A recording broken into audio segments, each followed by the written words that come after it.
नगेंद्रहाराय त्रिलोचनाय भस्माडंगाय महेश्वर का मेरे channel commerce गुरुजी पर आज मैं 12th क्लास का एक नया चैप्टर स्टार्ट करने वाला हूं, अकाउंटिंग रेशियो। बहुत से स्टूडेंट्स कह रहे थे सर इस पर वीडियो बना दीजिए, शायद इनको डाउट्स होगा इन पे।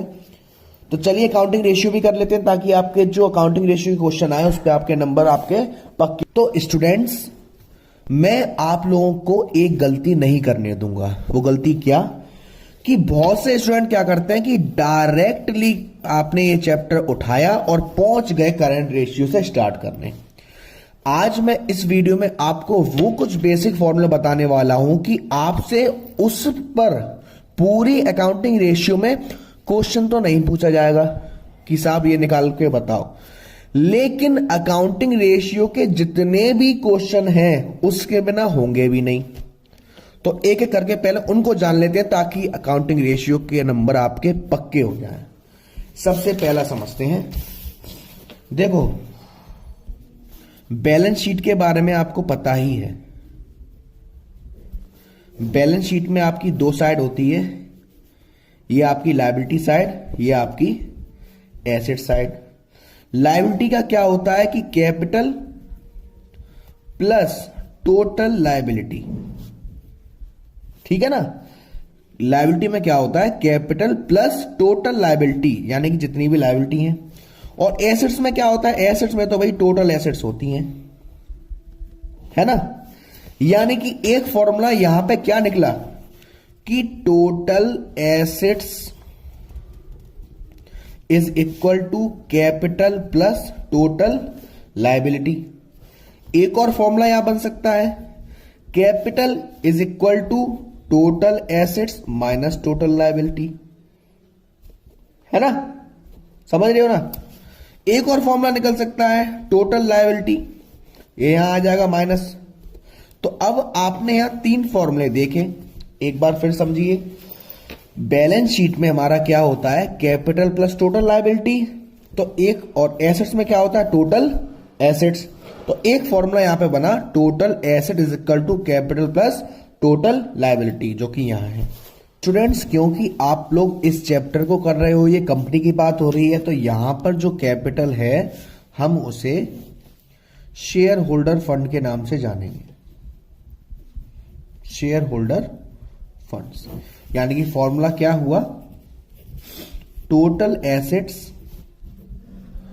Is equal to share holder funds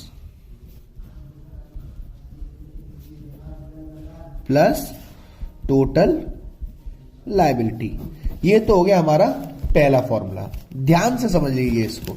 अब मैं एक सेकंड फॉर्मूला लगाता हूं। देखिए, बात हुई है टोटल एसेट्स की, यानी कि सारी एसेट्स। तो टोटल एसेट्स की बात हो रही है, तो एसेट्स हमारी दो टाइप्स की होती हैं, करेंट एसेट्स और नॉन करेंट एसेट्स।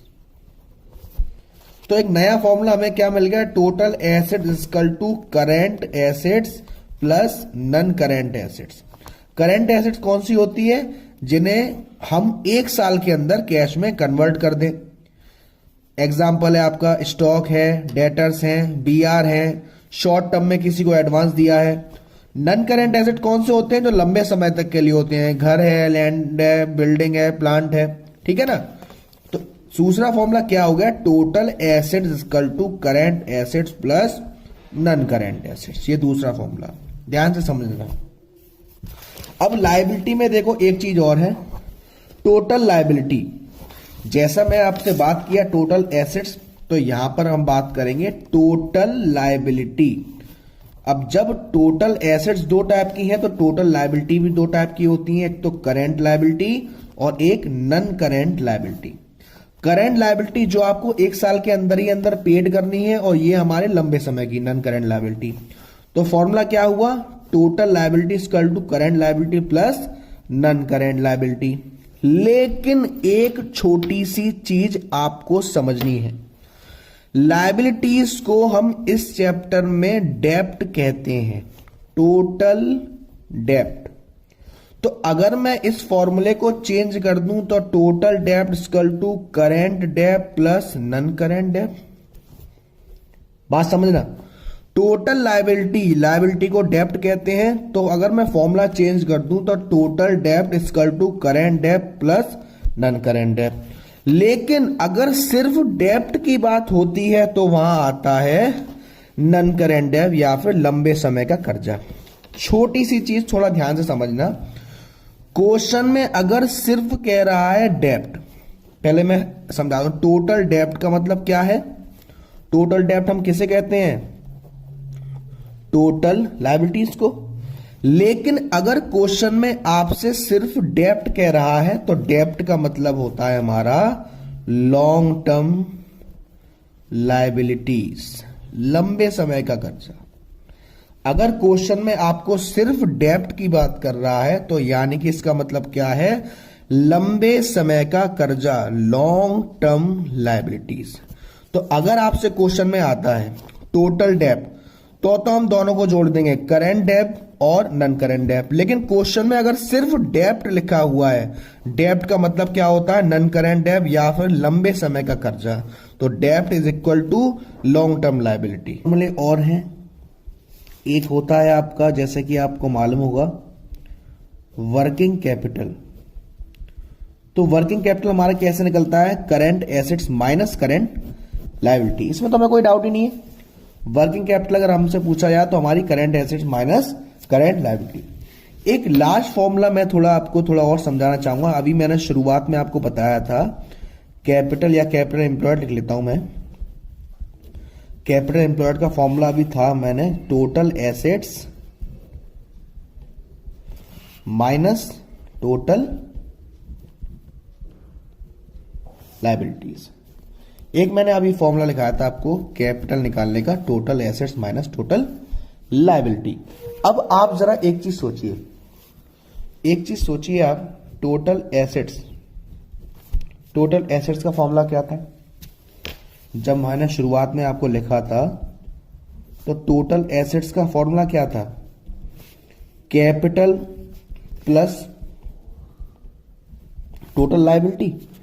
कैपिटल में शेयर होल्डर फंड बोला था आपसे, यानी कि total assets is equal to share holder fund था वहां पर,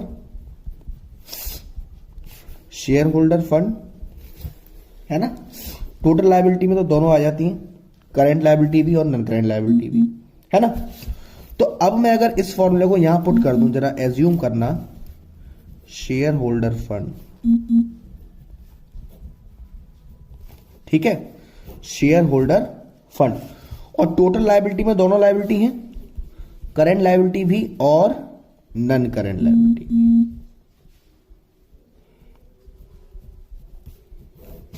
और यहां जो माइनस में है वहां भी टोटल लायबिलिटी में करंट लायबिलिटी आएगा, माइनस हो रहा है।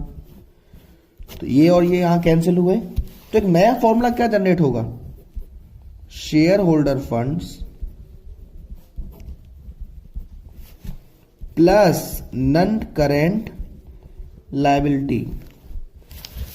यानी कि एक नया फॉर्मूला क्या आया यहां पर, capital employed is equal to share holder funds plus non current liability. और नन करेंट लायबिलिटी का दूसरा नाम मैं क्या ले सकता हूं, लॉन्ग टर्म बोरोइंग। तो ये को नया फॉर्मूला आया, करेंट वो capital employed equal to share holder fund plus long term borrowing. तो आज मैं आपको समझाने वाला हूं करेंट रेशियो। देखो सबसे पहले इसका मैं आपको फॉर्मूला बता दूं। करंट रेशियो का हमारा फॉर्मूला क्या होता है, current assets divided by current liability.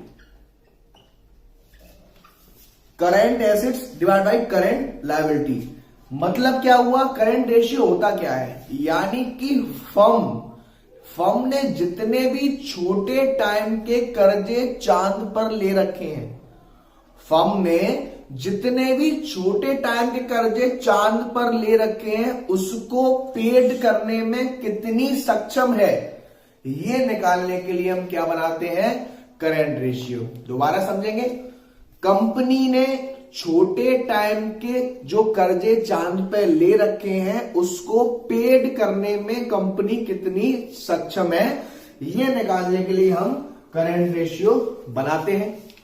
इसका फॉर्मूला जैसे कि मैंने यहां पे लिखा है, करंट एसेट्स को डिवाइड कर देते हैं करंट लायबिलिटी। करंट एसेट्स होती कौन कौन सी है वो मैंने आपको बताया था कि वो एसेट जो 1 साल के अंदर कैश में कन्वर्ट कर दो, करंट एसेट्स। करंट लायबिलिटी जैसा कि बात चल रही शॉर्ट टर्म ऑब्लिगेशन, यानी कि 1 साल के अंदर वो आपको पेड करनी है। तो करंट एसेट्स हमारी क्या हो गई, कैश हो गया, बैंक बैलेंस हो गया, स्टॉक हो गया, डेप्टर्स हो गया, बीआर बिल्स रिसीवेबल हो गया। एक चीज मैं समझा दूं आपको, करंट एसेट्स में आपका जो बिल्स रिसीवेबल होता है बीआर और डेप्टर्स होते हैं, इन दोनों को अगर आप जोड़ दोगे तो एक नई चीज आती है, ट्रेड रिसीवेबल्स। ये आप लोग ध्यान रखना, क्वेश्चन में ट्रेड रिसीवेबल दे रखा है तो करंट एसेट्स का ही हिस्सा है, और अगर क्वेश्चन में ये तीनों चीज दे रखी है तो आप इन दोनों को इंक्लूड नहीं करोगे क्योंकि वो ट्रेड रिसीवेबल में ऑलरेडी इंक्लूड है। ठीक है, अब बात करते हैं करंट लायबिलिटी, यानी कि वो कर्जा कंपनी ने जो 1 साल के अंदर कंपनी को पेड करना है, जैसे क्रेडिटर्स है, शॉर्ट टर्म्स लोन है, बीपी है। ठीक है ना। तो चलिए फ्रेंड्स, अब मैं आपको कुछ और बताता हूं। इसको जब आप सॉल्व करोगे तो रेशियो किस फॉर्म में आएगा, 2 रेशियो 1 आ सकता है, 3 रेशियो 1 आ सकता है, 2.33 रेशियो 1 आ सकता है। यहां 1 लाना ही लाना है, ये रेशियो का रूल है कि नीचे वाली जो वैल्यू है वो हमेशा 1 में कन्वर्ट करते हैं। इसी को हम कहते हैं pure ratio, pure ratio. Question आपसे पूछा जाता है कि कंपनी के लिए एक आइडल रेशियो कौन सा है। कंपनी अगर करंट रेशियो निकालती है तो कंपनी के लिए आइडल रेशियो कौन सा रहता है, वो रहता है एसेट्स 2/1, यानी कि 2 रेशियो 1। यानी कि जितना हमारी चांद पर कर्जा है उसके दुगने हमारे पास क्या है, करंट एसेट्स है। फॉर एग्जाम्पल मैं एक आपको बात बताऊं, अगर ये 0.5 रेशियो 1 हो या ये 1 रेशियो 1 हो तो इस कंडीशन में क्या होगा, 0.5 वाले में क्या है कि आपके पास इतनी करंट एसेट्स ही नहीं है कि जो चांद पर कर्जा है उसे चुका सको छोटे टाइम का। 0.5 का मतलब क्या है, यानी कि जितनी करंट एसेट्स है उसके दुगनी क्या है आपकी करंट लायबिलिटी। तो ये रेशियो तो कंपनी के पास सही नहीं है। अगर मान लो इन सब ने पैसा मांगा तो कंपनी कहां से देगी। दूसरा मैंने कहा 1 रेशियो 1, कंपनी के पास उतनी ही करंट एसेट्स है जितनी कंपनी के पास कर्जा है, यानी कि दोनों बराबर है। तो कंपनी के पास और पैसा कहां से आएगा, तो जो आइडल रेशियो होता है कंपनी के हिसाब से करंट रेशियो का वो होता है 2 रेशियो 1 फ्रेंड्स। तो हमें क्या करना है, आपको क्वेश्चन दिया हुआ, क्वेश्चन में आपको करंट एसेट सारी छाट लेनी है, सारी करंट एसेट्स आप लिख के सबको ऐड कर दोगे। स्टूडेंट्स, अब आपके सामने एक क्वेश्चन है, इस क्वेश्चन में हमें ये फाइंड आउट करना है कि देखिए करंट रेशियो हमारा क्या है और करंट लायबिलिटी क्या है। ठीक है ना। इस क्वेश्चन में हमें ये फाइंड आउट करना है कि करंट एसेट्स हमारी क्या है और करंट लायबिलिटी क्या है। तो चलिए इसका सॉल्यूशन देखते हैं। इस क्वेश्चन को नोट आउट करने के लिए आप वीडियो को रोक के ये क्वेश्चन लिख सकते हैं या स्क्रीनशॉट ले सकते हैं। अब देखो इस क्वेश्चन को देखो, सबसे पहले हमें करंट एसेट फाइंड आउट करना है। तो देखो trade receivable, prepaid expenses, cash and cash equivalent, marketable security और इन्वेंट्री हमारी करंट एसेट्स है। लैंड एंड बिल्डिंग नहीं आएगी क्योंकि लैंड एंड बिल्डिंग आपकी फिक्स्ड एसेट्स है। उसी के मुकाबले करंट लायबिलिटी देखी जाए उससे 3 है, बिल्स पेबल, सिंडिकेटेड और एक्सपेंस पेबल। डिबेंचर्स वगैरह इसमें नहीं आएंगे क्योंकि ये लंबे समय का कर्जा होता है।